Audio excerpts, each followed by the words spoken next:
வெண்டைக்காய் காரக்குழம்பு செய்ய நம்ம செடியிலேருந்து வெண்டைக்காய் பறிச்சுக்கலாம். காரக்குழம்புக்கு இந்த மாதிரி வந்து வெண்டைக்காய் கட் பண்ணி வச்சுருக்கோம்.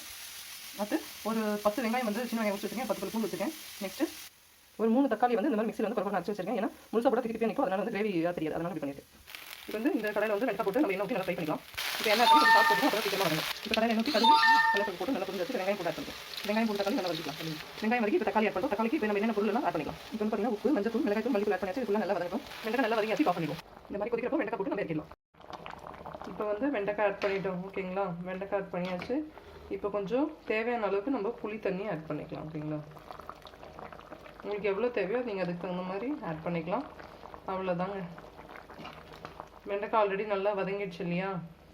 சுவையான வெண்டைக்காய் புளிக்குழம்பு ரெடி.